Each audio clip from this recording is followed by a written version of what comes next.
Definition of planning की बात करें, जब भी आप प्लानिंग की बात करते हैं तो प्लानिंग में लगभग 5-6 पॉइंट्स आपको ध्यान रखते हैं। एक तो सबसे पहले आपकी रणनीति पर बात की जाती है। रणनीति, विदाउट स्ट्रेटजी आप कोई प्लान प्रिपेयर नहीं कर सकते। यदि स्ट्रेटजी है तो स्ट्रेटजी किसके लिए होगी? कोई ना कोई आपका ऑब्जेक्टिव होगा, मतलब उद्देश्य रखा जाएगा। ऑब्जेक्टिव, ये स्ट्रेटजी। यदि आपने एक स्ट्रेटजी बनाई, एक ऑब्जेक्टिव तैयार किया, तो उस ऑब्जेक्टिव को हासिल करने के लिए आपके कुछ ना कुछ चीजों की आवश्यकता होगी। वो आवश्यकता किस तौर पर हो सकती है? किसी भी तरह के इकोनॉमिक रिसोर्सेज की हो सकती है, चाहे उसमें ह्यूमन मैन पावर रिसोर्स आपका लग रहा है, या इकोनॉमिक रिसोर्स लग रहा है, या फिजिकल रिसोर्स लग रहा है। तो आप प्लानिंग का, आप जो भी प्लान तैयार करेंगे, इस प्लानिंग में एक आपका एलिमेंट होगा रिसोर्स, मतलब संसाधन। विदाउट संसाधन जो है आप किसी भी प्लान को जो है इंप्लीमेंट नहीं कर पाएंगे। इसलिए जो है आपकी प्लानिंग का एक एलिमेंट होगा रिसोर्स। रिसोर्स के साथ साथ जो भी आप प्लान तैयार करते हैं, तो उस प्लान का एक टाइम पीरियड भी होगा। तो हम यहां पर ये कह सकते हैं कि समय अवधि, टाइम पीरियड, एक तो ये होगा टाइम पीरियड, रिसोर्सेस और ये सब। अब प्लानिंग्स जब आप तैयार करते हैं तो आपके पास कई चीजें आती हैं कि हाँ, इसमें ये चीजें भी होगी, ये भी होगी, ये भी होगी। 2-4 पॉइंट्स आपके आएंगे। तो उस पॉइंट्स को जो आएगा, तो उस पॉइंट्स को सोच करके आपको क्या तैयार करना होगा? प्रायोरिटी, मतलब प्राथमिकता किसको पहले देना है। प्राथमिकता जो है एक पॉइंट्स होगा जो है। और सबसे लास्ट में क्या होगा कि इस सारी चीजों को इंप्लीमेंट करने के लिए आपको एक सिस्टम चाहिए होगा, एक ऑर्गेनाइजेशन चाहिए होगा। तो एक हो जाएगा आपका प्लानिंग का ऑर्गेनाइजेशन, मतलब संगठन। तो इन 6 एलिमेंट के माध्यम से आपकी प्लानिंग पूरी तैयार होती है। तो मतलब किसी भी संगठन द्वारा उपलब्ध संसाधनों के माध्यम से दिए गए समय अवधि के अंदर एक दिए बनाए गए उद्देश्य को रणनीतिक तौर पर, प्राथमिकता के आधार पर इंप्लीमेंट करने के लिए जो संगठन काम किया जाएगा, उसी को जो हम क्या कहेंगे? प्लानिंग कहेंगे।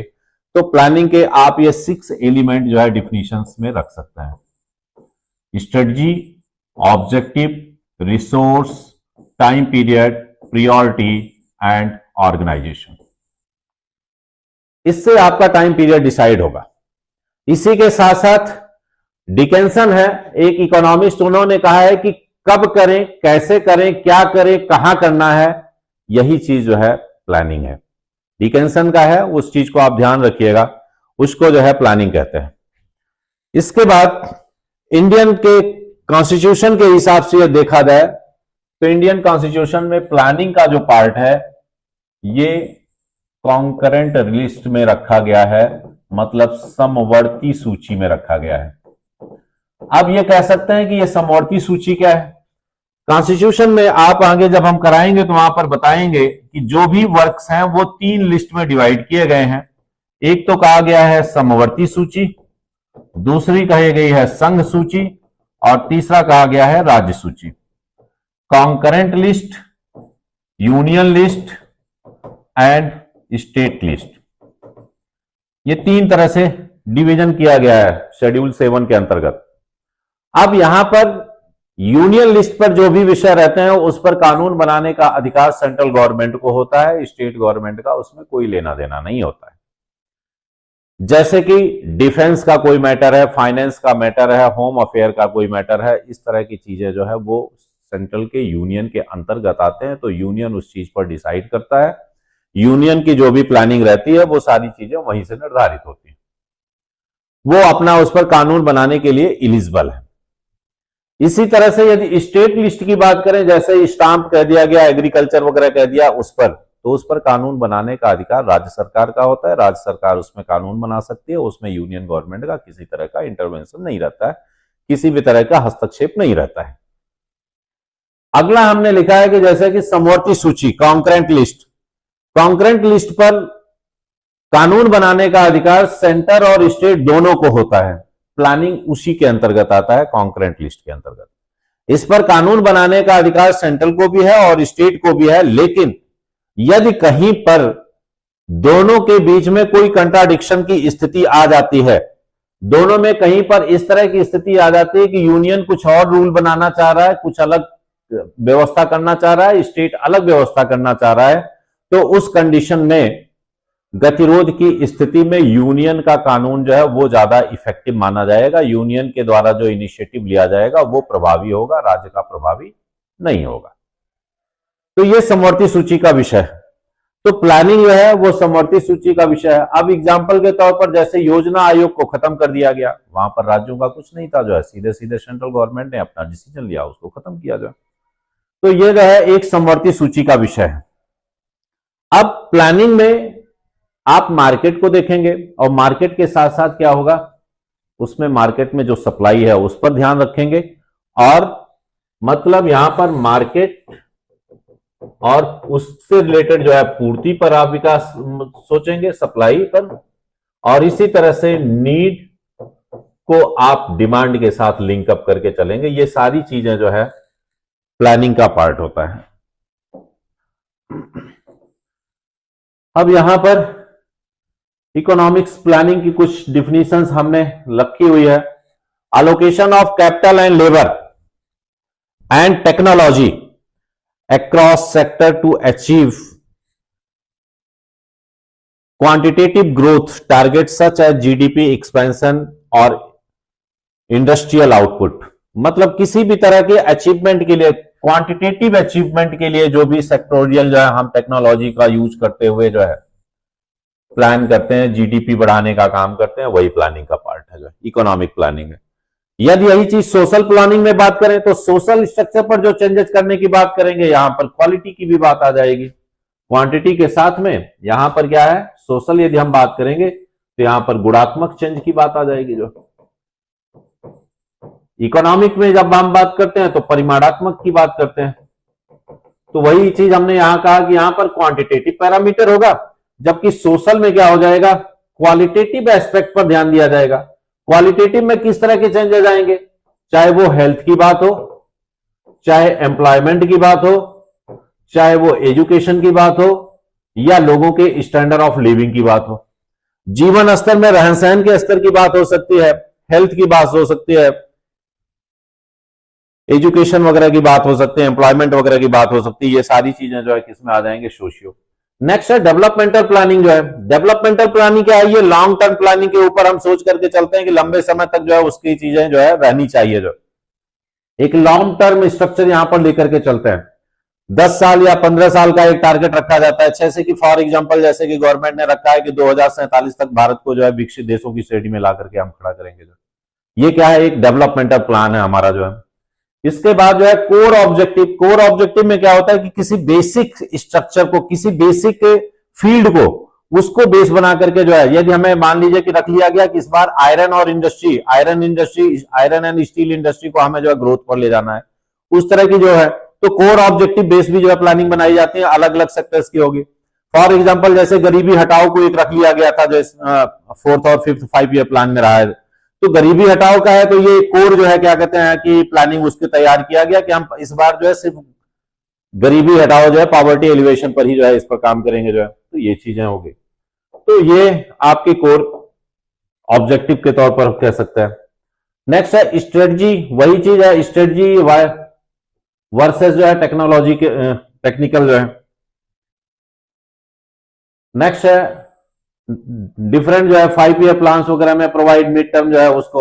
होता क्या है कि जैसे पहले 5 ईयर प्लान बनाया जाता है, 5 ईयर प्लान को क्या करते हैं, एनुअल प्लान में चेंज करते हैं। एनुअल प्लान के बाद जो है हम मंथली या इस तरह से टारगेट्स को उसको डिवाइड कर लिए जाते हैं। जो तो इस तरह से जैसे अभी हमने कहा कि 2047 तक, तो पहले तो लॉन्ग टर्म प्लान होगा, फिर मिड टर्म प्लान होगा, फिर शॉर्ट टर्म प्लान होगा।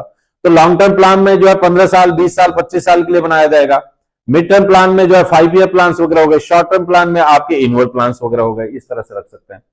ज्योग्राफिकल जो है फोकस होगा, और सेक्टर जो है स्पेसिफिक जो है ब्लूप्रिंट भी तैयार किए जाते हैं। सेक्टर मतलब डिफरेंट, चाहे वो सर्विस सेक्टर है या मैन्युफैक्चरिंग सेक्टर है या फिर इंडस्ट्री सेक्टर है, उसको बेस बना करके जब प्लानिंग तैयार की जाती है वो सेक्टर बेस हो जाएगी जो है। जियोग्राफिकल, किसी पर्टिकुलर जियोग्राफिकल सिचुएशन के बेस पर प्लान किया जाता है। जैसे कि एग्जांपल के तौर पर आप कह सकते हैं कि हमारे यहाँ क्या है कि नॉर्थ ईस्ट के स्टेट को ज्योग्राफिकल स्पेशल स्टेट का दर्जा दिया जाता है, या जम्मू कश्मीर को एक स्पेशल राज्य का दर्जा दिया गया है। तो जो इस तरह के स्पेशल कैटेगरी के स्टेट होते हैं तो उनके लिए जो है उनकी ज्योग्राफिकल कंडीशन है, तो इस कारण से वहां पर रेवेन्यू के ज्यादा सोर्सेस हो नहीं सकते।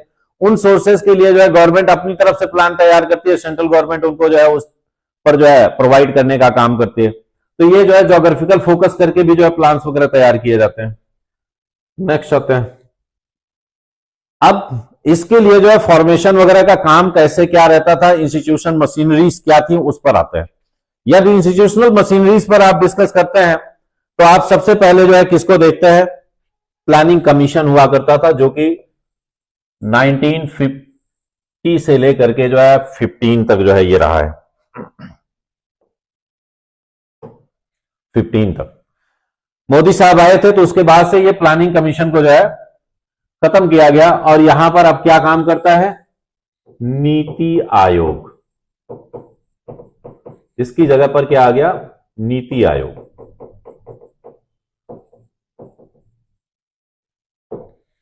ये आ गया नीति आयोग 2015। 2015 से पहले सारी चीजों के प्लान्स वगैरह तैयार करने में जो है योजना आयोग की विशेष भूमिका होती थी, योजना आयोग ही उस सारी चीजों को करता था। उसके बाद से अब जो है प्लानिंग कमीशन था। अब उस समय जब नीति आयोग था तो नीति आयोग के साथ साथ एक और बॉडी होती थी, NDC, national development council. National development council, राष्ट्रीय विकास परिषद। और ये राष्ट्रीय विकास परिषद क्या करती थी, नीति आयोग के द्वारा जो प्लान तैयार किया जाता था वो एनडीसी में भेजा जाता था, एनडीसी उसको अप्रूव कर देता था, वो इंप्लीमेंट हो जाता था। लेकिन उस समय स्ट्रक्चर में यह था कि नीति आयोग का जो चेयरपर्सन था वो पीएम होता था, और इधर जो है एनडीसी का भी चेयरपर्सन कौन होता था, पीएम होता था। दोनों तरफ से जो है उसके चेयरमैन कौन होते थे, पीएम होते थे। तो डेफिनेटली जो है जो नीति आयोग जो है पास करके भेजता था तो ऑटोमेटिकली वो नेशनल डेवलपमेंट काउंसिल से भी पास हो जाता था। तो इस तरह से वो लगभग जो है नीति आयोग ही जो है एक सुपर कैबिनेट कह सकते हैं उस तरह पे काम करती थी, या एनडीसी को भी कह सकते हैं कि सुपर कैबिनेट के तौर पर काम कर लेती थी। जो मतलब दोनों जगह पर प्राइम मिनिस्टर का होल्ड होता था, तो वो अपने आप उसको जो है प्लान को जो है इंप्लीमेंट करा लेते थे। लेकिन आगे जब नीति आयोग आया तो नीति आयोग में इस तरह का कोई प्रोविजन नहीं किया गया कि इसको कहीं और पर भी करना है। यह जरूर है कि नीति आयोग का भी अभी भी चेयरपर्सन कौन होता है, वो पीएम साहब ही होते हैं। अभी भी उसके चेयरपर्सन पीएम ही होते हैं। इसको कहीं से अप्रूवल कराने वगैरह की जरूरत नहीं है, तो इसलिए एनडीसी का कॉन्सेप्ट अब नहीं है, नेशनल डेवलपमेंट काउंसिल है ही नहीं, वो उसको जो है कह सकते हैं कि डिसॉल्व कर दिया गया। मिनिस्ट्री ऑफ फाइनेंस जरूर इसमें जो है क्या कहते हैं कि बजट बनाने में, सारे डेटा वगैरह कलेक्शन करने में, ये सारा चीजें जो है ये काम करते हैं। जो डेटा यहां पर प्रोवाइड कराए जाएंगे, मिनिस्ट्री ऑफ फाइनेंस का इकोनॉमिक अफेयर जो सेक्शन होगा वहां से इनको अवेलेबल कराया जाता है। उसी के बेस पर जो है इनके एनुअल प्लान, 5 ईयर प्लान या लॉन्ग टर्म प्लान, ये सारी चीजें तैयार करते हैं। अब डेटा दो तरह से एक चीज है, एक नॉर्मल जो स्टैटिस्टिकल डेटा है उसका काम कौन सा करता है मिनिस्ट्री, उसके लिए मैंने एक अलग मिनिस्ट्री बताई थी कि स्टैटिस्टिकल डेटा क्या हमारा इंप्लीमेंट हो रहा है, कितना क्या आया है, वो सारी चीजों की इंफॉर्मेशन देने के लिए मिनिस्ट्री का नाम हमने कुछ बताया था। आप लोग ये कमेंट में लिख सकें तो बेहतर होगा। मैंने एक मिनिस्ट्री का नाम बताया था कि वो डेटा कलेक्शन करने का काम करता है। कब बताया था, ये नेशनल इनकम के समय में, MOSPI, MOSPI, ministry of statistics and programme implementation, मतलब सांख्यिकी एवं कार्यक्रम क्रियान्वयन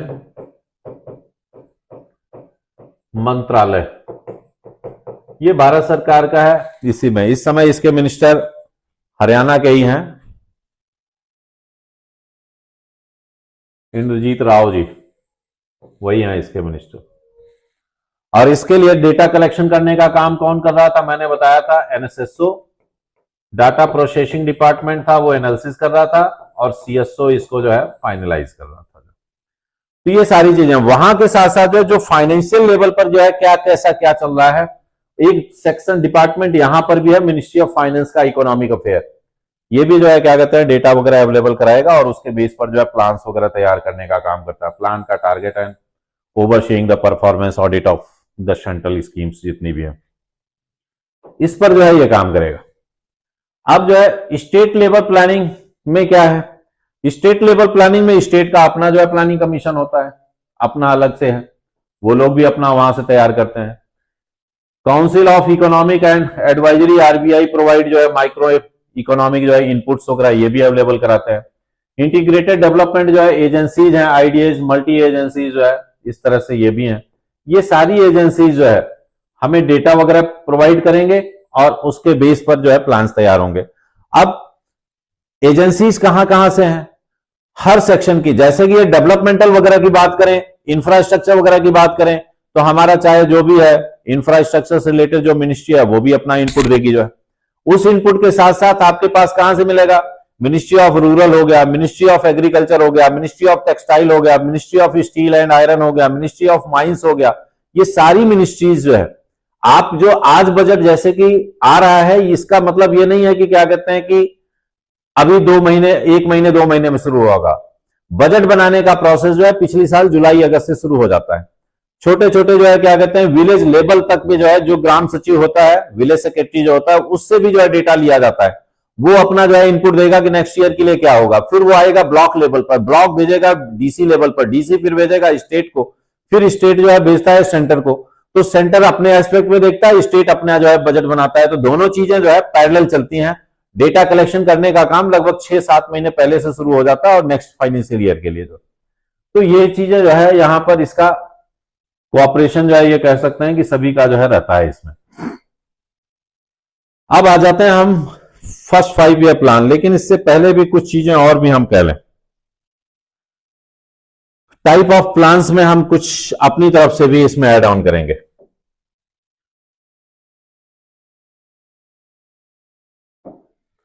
टाइप ऑफ प्लान्स में जब हम जाते हैं तो सबसे पहले जो है हम पीरियोडिक प्लान्स में रखते हैं।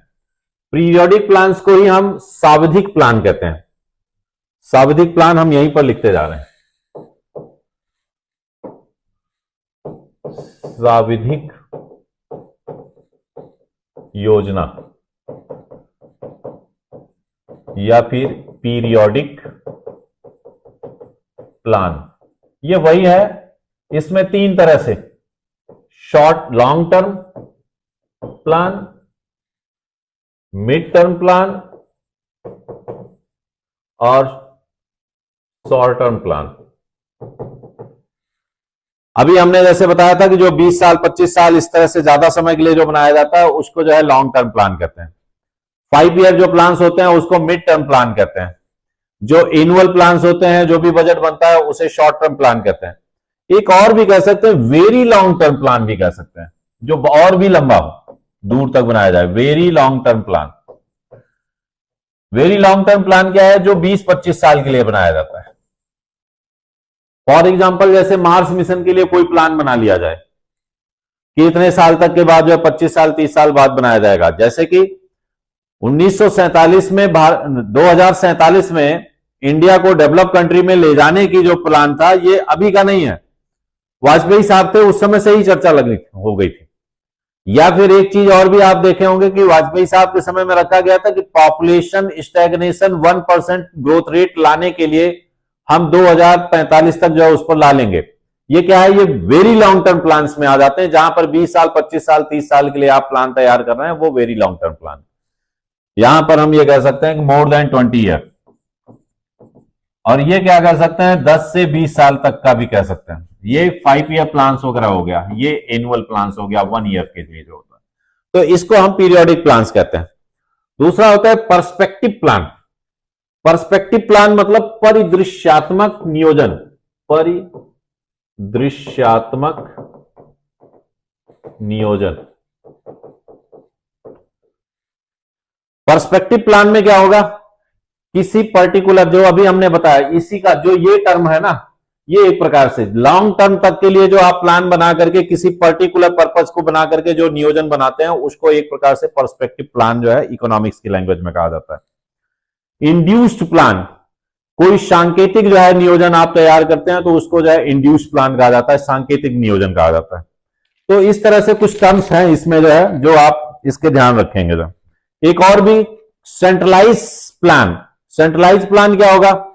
सेंट्रलाइज प्लान में जो है आप कह सकते हैं कि top to bottom, decentralise plan bottom to top जो है, मतलब नीचे लेवल से सारी तैयार होंगे फिर ऊपर। तो इस तरह से दो तरह प्लान होते हैं, सेंट्रलाइज और decentralise. Rolling plan, year by year जो प्लान्स बनाए जाते हैं उसको रोलिंग प्लान वगैरह कहा जाता है।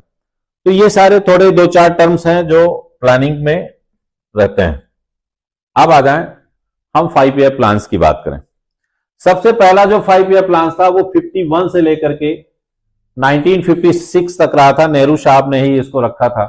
इसमें एग्रीकल्चरल इंसेंटिव विजन ये भी रखा गया था, टाइम स्पैन एंड गवर्नेंस को रखा गया था, क्वालिटी माइलस्टोन, लीगेसी एस्पेक्ट्स।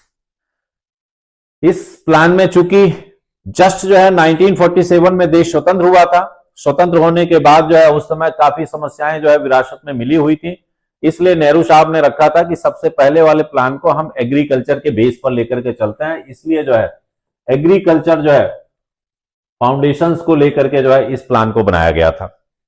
और एग्रीकल्चर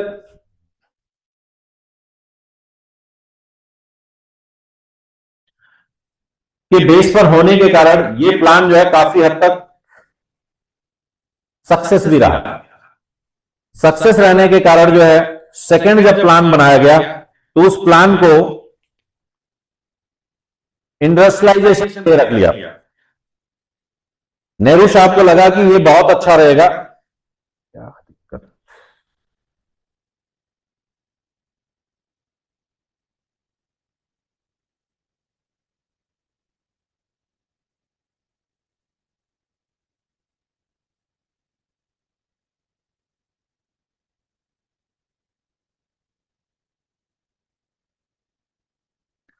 तो उन्होंने एग्रीकल्चर के बाद जो है दूसरा जो टारगेट रखा वो इंडस्ट्रियलाइजेशन को सेकंड में रखा गया।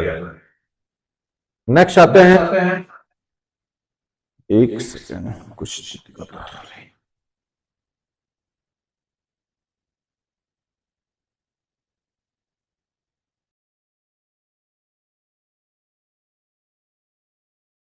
सेकेंड 5 ईयर प्लान वो डिसाइड हुआ इंडस्ट्री के ऊपर। इसके पहले थोड़ा सा एक चीज और भी जान लें, प्लानिंग इन इंडिया क्या रहा है। इंडिया में भी स्टेजेस जिसकी कुछ रही हैं आप बिफोर जो है इंडिपेंडेंस जो है,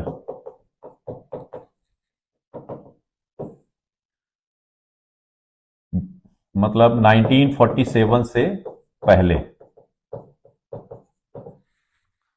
1947 से सबसे पहले यदि आप देखें तो प्लानिंग का सबसे पहला काम मैंने आपको बताया था दादा भाई नेरोजी ने किया था, जिन्होंने जो है इंडिया के लिए एक प्लान तैयार किया था 10 साल में किस तरह से नेशनल इनकम को डबल किया जाए। इसके लिए एक प्लान उन्होंने तैयार करके दिया था 1857-59 के आसपास ही। और उन्होंने poverty and British rule in India लिखा था, और इसीलिए जो है दादा भाई नेरोजी को grand father of Indian planning कहा जाता है। ये चीज एक फैक्ट के तौर पर जानते रहें। इसी तरह से इकोनॉमिक हिस्ट्री ऑफ इंडिया एक बुक लिखी गई है, बुक के भी और ये फैक्ट्स जानते रहें। Poverty in un British rule in India, यह है दादा भाई नेरोजी की।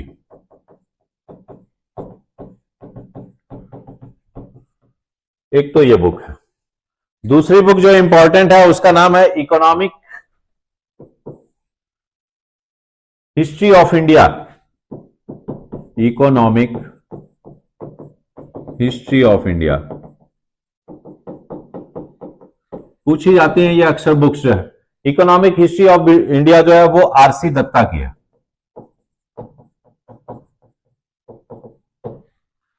और तीसरी जो बुक है एसे इन इंडियन इकोनॉमी,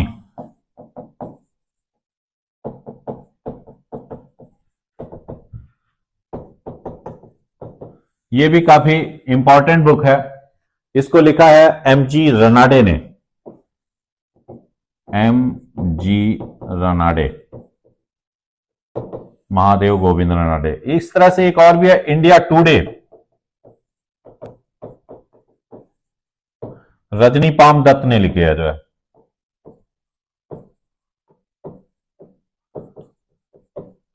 ये 4 बुक्स हैं जो ज्यादातर जो है इंडिया प्लानिंग को लेकर के लिखा गया है, इसीलिए जो है हमें यहां बताना जरूरी था। इंडिपेंडेंस से पहले, ये तो काफी पहले के थे दादा भाई नेहरूजी साहब, 1934 में भी एक प्लान दिया गया एम विश्वेश्वरैया द्वारा जो है, एम विश्वेश्वरैया, एम विश्वेश्वरैया। ये पेशे से तो वैसे इंजीनियर थे, लेकिन उन्होंने भी जो है प्लान बना करके दिया था, इसीलिए इन्हें इंडियन प्लानिंग का फादर कहा जाता है। दादा भाई नेहरूजी ग्रैंडफादर कहे जाते हैं, एम विश्वेश्वरैया को फादर ऑफ इंडियन प्लानिंग कहते हैं। इन्होंने भी नेशनल इनकम को डबल करने का प्रोविजन दिया था, और इन्होंने भी अपना उसी तरह से एक मसौदा बना करके दिया 1934 में, इसलिए जो है इनको फादर ऑफ इंडिया प्लानिंग कहा गया। इसके बाद कुछ और भी लिख देते हैं। इंडियन नेशनल कांग्रेस की आपको पता होगा कि 1938 के लगभग एक रिस्पॉन्सिबल गवर्नमेंट बनाई गई थी, और उन्होंने 1938 में जब गवर्नमेंट वो बनी थी तो उन्होंने भी एक प्लानिंग कमेटी बनाई थी। किसने? इंडियन नेशनल, 36 में चुनाव हुए थे, उसके बाद यहां पर एक सरकार बनी थी, इंडियन नेशनल कांग्रेस। इन्होंने जो है एक प्लानिंग कमेटी तैयार की थी। जो इस प्लानिंग कमेटी को भी यही दिया गया था, क्योंकि वहां पर उस समय जो है उस सरकार के उपाध्यक्ष, वाइस चेयरपर्सन कौन थे? नेहरू जी। इस समय भी जो है जो सरकार बनी थी उसमें भी जो है नेहरू ही थे जो है इसके उपाध्यक्ष। उन्होंने जो है प्लानिंग कमेटी बनाई, और इस प्लानिंग कमेटी के जो चेयरमैन थे वो भी जो है नेहरू साहब थे, और नेहरू साहब के साथ साथ जो है 16 सदस्य भी थे जो है। उसमें मेंबर्स कितने थे? जो है 16 मेंबर्स थे, और सारा मसौदा जो है उन्हीं की देखरेख में तैयार किया गया था, और इसीलिए इसको नेहरू प्लान के नाम से जाना जाता है। नेहरू योजना, नेहरू प्लान या नेहरू योजना। आपको पता ही होगा, एक हरिपुरा अधिवेशन हुआ। हरिपुरा अधिवेशन में सुभाष चंद्र बोस अध्यक्ष चुने गए थे जो है, और उसके समय से ही जो है कांग्रेस के वो अध्यक्ष बने थे। उसके बाद त्रिपुरी सेशन की जो है घटना, वो सारी हिस्ट्री की है, तो इसलिए उसको हिस्ट्री में ही डिस्कस करें तो ज्यादा बेहतर है। त्रिपुरी सेशन में जो है त्रिपुरी संकट के नाम से जाना गया, सुभाष चंद्र बोस को हटा करके फिर पट्टाभी सीतारामैया वगैरह को बने। चलो छोड़ो। इसके बाद एक और भी 1941 की इंसिडेंट, 1941 में भी एक प्लान तैयार किया गया। उस समय जो है प्रोफेसर रामास्वामी मुदलियार थे जो है, प्रोफेसर रामास्वामी मुदलियार, इसको मुदलियार प्लान के नाम से जाना जाता है। प्रोफेसर रामास्वामी मुदलियार ने एक अपना प्लान दिया था जिसको मुदलियार प्लान के नाम से जानते हैं। इसके बाद 1944 में, 1944 का प्लान काफी इंपॉर्टेंट है, जानते रहिएगा। उसको टाटा बिरला प्लान कहा जाता है। जेआरडी टाटा और घनश्याम दास बिरला इसमें चेयरपर्सन थे जो है, एक चेयरपर्सन थे उसमें, जेआरडी टाटा। 1944 बॉम्बे प्लान भी कहते हैं, बॉम्बे प्लान, या फिर इसी को टाटा बिरला प्लान कहते हैं। इनमें इन दोनों लोगों की विशेष भूमिका थी, इसीलिए जो है इसको टाटा बिरला प्लान कहते हैं। इनके अलावा इसमें 6 और भी जो है उद्योगपति थे, जिसमें सर पुरुषोत्तम भाई ठाकुरदास थे, सेठ कस्तूरी भाई लाल भाई थे, सर श्री राम थे, सर अर्देशियर दलाल थे, सर जॉन मथाई, हाँ सर जॉन मथाई थे, और DF श्रॉफ। ये 6 लोग थे जो है।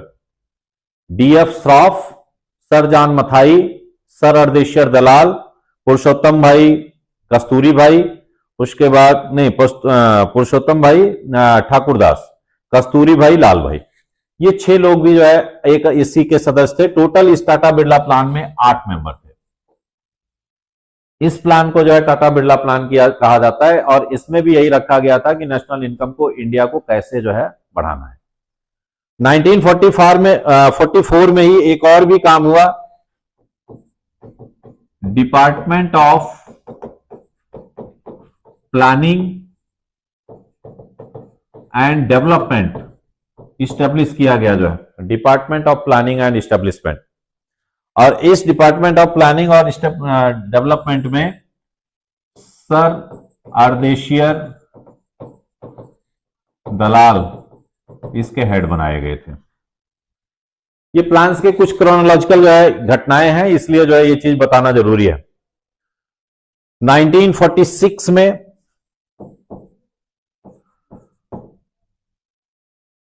एक जो है प्लानिंग एडवाइजरी बोर्ड बनाया गया, एडवाइजरी बोर्ड, ये भी स्टेब्लिश किया गया। उस समय की जो रिस्पॉन्सिबल गवर्नमेंट थी जो है नेहरू साहब के साथ में वही, और इसके जो चेयरपर्सन थे उनका नाम था केसी नियोगी।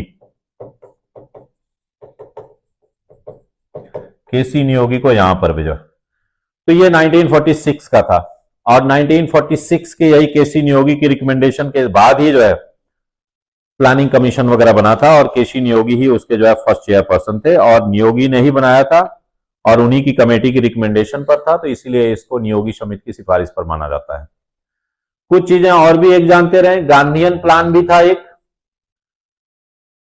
जिसको एस.एन. अग्रवाल ने लाया था। इसके बाद एक पीपल प्लान था, मानवेंद्र नाथ राय का था। इसके बाद सर्वोदय प्लान था 1950 में जेपी नारायण का। Sarvodaya plan, Gandhi plan, people plan. People plan SN. Agarwal, Gandhian plan के तौर पर वही जाने जाते हैं। People plan M.N.. रॉय का है, गांधी प्लान जो है एस.एन. अग्रवाल का है और एक और बताया था सर्वोदय प्लान, वो जेपी नारायण का है। ये थोड़ा सा ध्यान रखेंगे जो, बस ये चीजें इसमें हैं।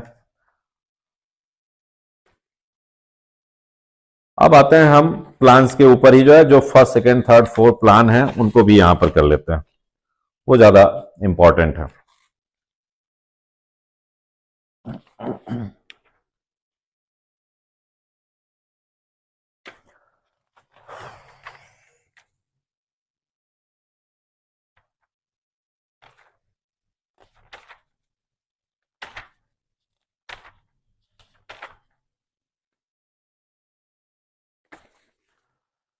हाँ, तो फर्स्ट 5 ईयर प्लान में हमने कहा था कि एग्रीकल्चर को टारगेट किया गया। नेहरू साहब ने जो है उस समय जो है जस्ट इंडिपेंडेंस के बाद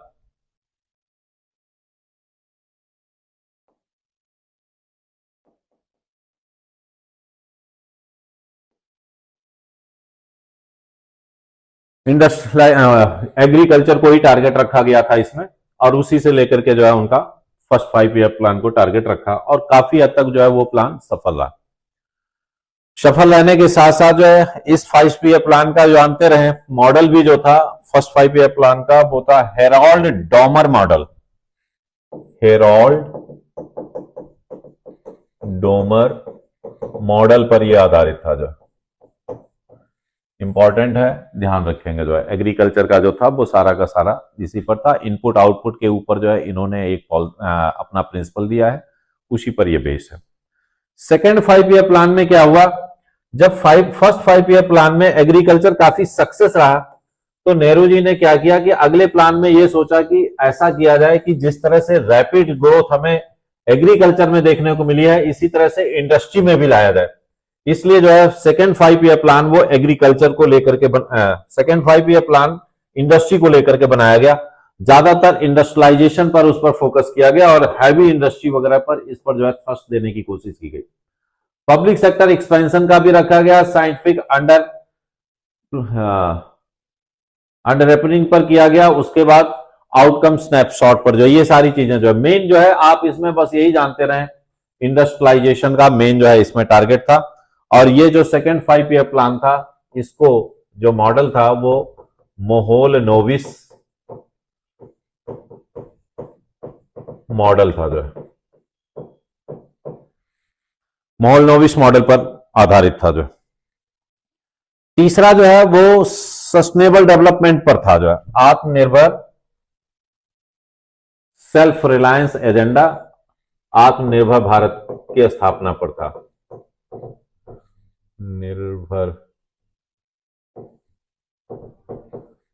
आत्मनिर्भर भारत स्थापना को लेकर के इसको जो है थर्ड 5 ईयर प्लान बनाया गया था।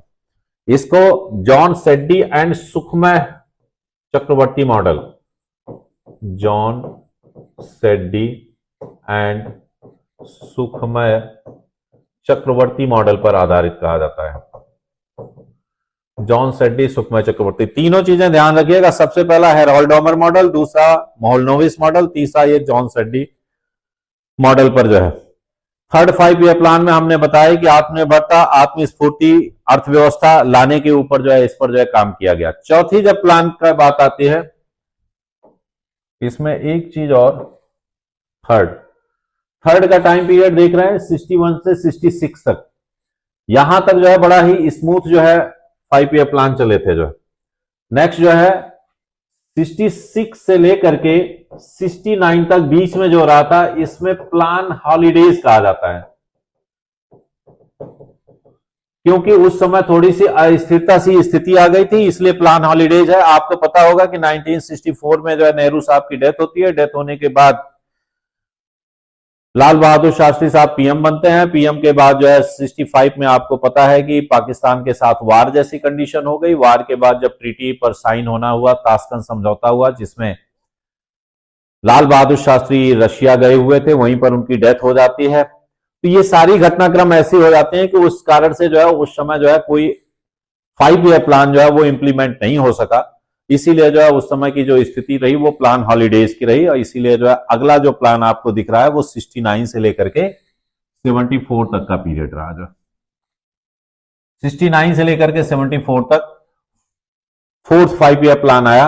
और फोर्थ 5 ईयर प्लान में सबसे महत्वपूर्ण जो मुद्दा रहता है ये दो चीजें, पॉवर्टी एलिवेशन और रूरल एम्प्लॉयमेंट पर जो है इसमें जोर दिया गया। गरीबी की बात की गई कि गरीबी हटाने की मुद्दा पर यहां पर चर्चा की गई।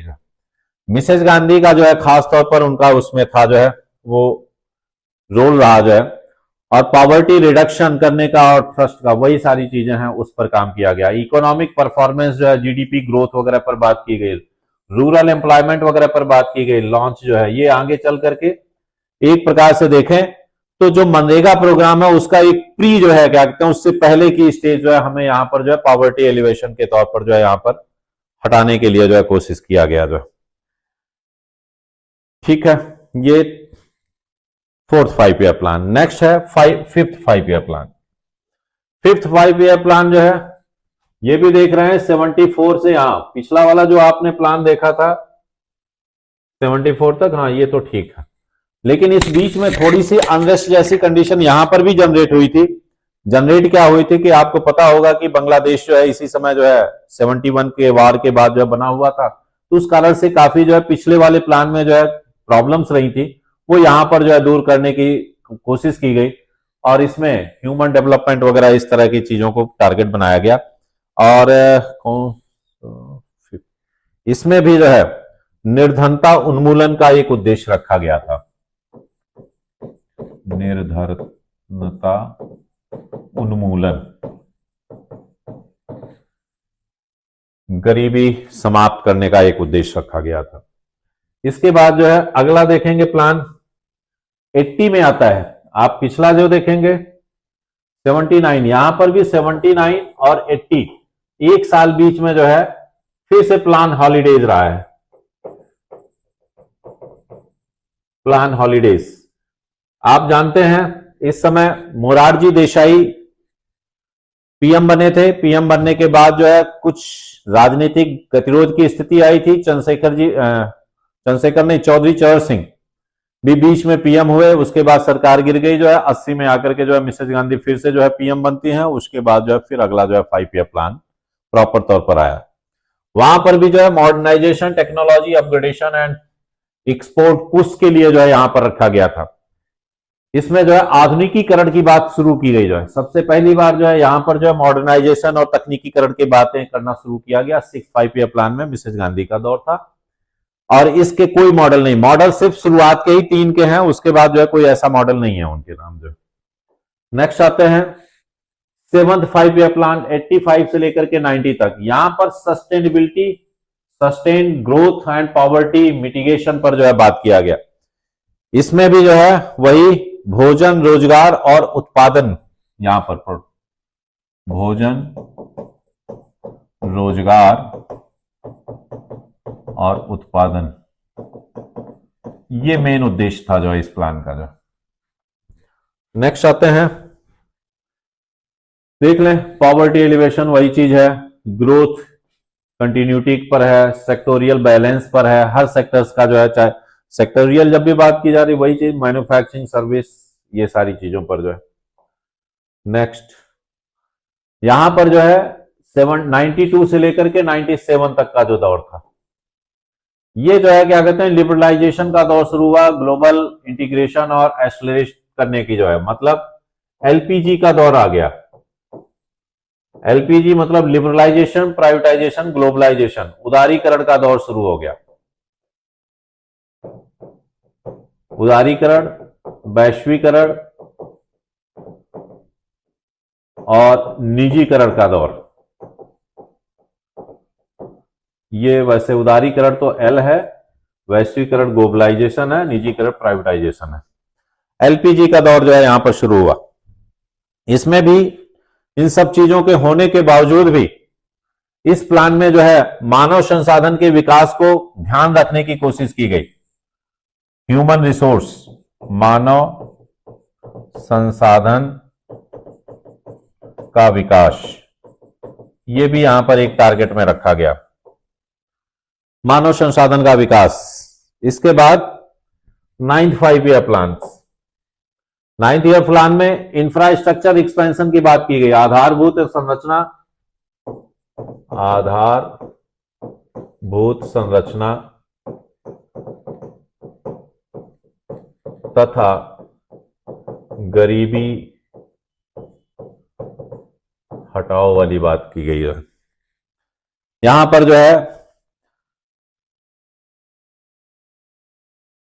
गरीबी हटाओ, ठीक है।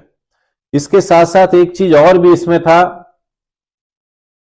पॉवर्टी एलिवेशन आउटकम, ये चीज, इसमें एक वर्ड और भी आता है, उसमें लिखना रह गया, जो है सोशल जस्टिस की बात की गई। सोशल जस्टिस, सामाजिक न्याय, न्याय सुनिश्चित करने का प्रयास किया गया जो इसमें में, सामाजिक न्याय, आधारभूत संरचना और गरीबी हटाओ, ये चीजें। और 9th के बाद जो 10th आया, उस प्लान में ह्यूमन वेलफेयर की बात की गई, ह्यूमन डेवलपमेंट, इंक्लूसिव ग्रोथ और एम्प्लॉयमेंट जनरेशन। यहां पर जो उद्देश्य रहा वो मानव कल्याण का रखा गया। ये थोड़े से ऑब्जेक्टिव्स हैं, फैक्ट्स बेस पर है, वो लर्न रखिएगा जो है। और स्कूल लेवल पर जो है क्या कहते हैं, इनरोलमेंट वगैरह बढ़ाना, ये सारा जो है, ये चीजें जो है बेसिक से हैं, इनमें ज्यादा उतना नहीं, बस ये चीजें आप ध्यान रखेंगे। जो 9th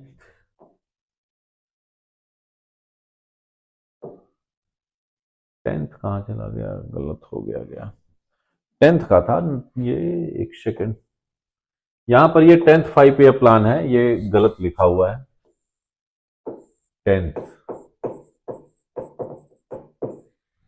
10th 5 ईयर प्लान में मानव कल्याण का था। इसके बाद 11th पर आए, 11th में जो है सारा चीजें जो है चेंज होकर के फिर वही पॉवर्टी एलिवेशन और इन सब चीजों पर आ गया। ग्रोथ, एम्बिशन, पॉवर्टी मिटिगेशन, ये सोशल इंक्लूसिव आउटकम, इस तरह से। अब आगे का जो दौर शुरू होता है वो इंक्लूसिव तौर पर चला, हर सेक्टर को यहां पर लेने की कोशिश की गई, चाहे वो पॉवर्टी का है या ग्रोथ का है, सोशल है, ये सारी चीजें आउटकम उसमें जोड़े गए जो है। और 12th का जो है इसमें ह्यूमन डेवलपमेंट की बात की गई जो है, मेन तौर पर यहां पर भी ह्यूमन डेवलपमेंट का है। 12th और कभी कितना 17, इसके बाद एक और भी प्लान आ चुका। हाँ ठीक है, इसके बाद से जो देख रहे हैं नीति आयोग का कोई 5 ईयर प्लान का प्रॉपर तौर पर जो है कोई अब आगे, जैसे ही 17 के बाद से मोदी साहब के दौर के बाद से जो है 5 ईयर प्लान के प्रॉपर तौर पर न तो कोई मॉडल्स उसके देखने को मिलते हैं ना कोई चीजें, टाइम पीरियड्स चल रहा है वो ठीक है। अब अगला जो है 16th 5 ईयर प्लान आने वाला है, वो इस फाइनेंशियल ईयर अगले से वो स्टार्ट होगा।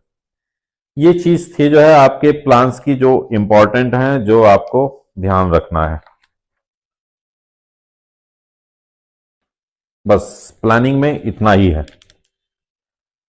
इसके बाद अभी देखते हैं 10 मिनट बाद कुछ सेक्शन हम इंडियन कॉन्स्टिट्यूशन पर करेंगे।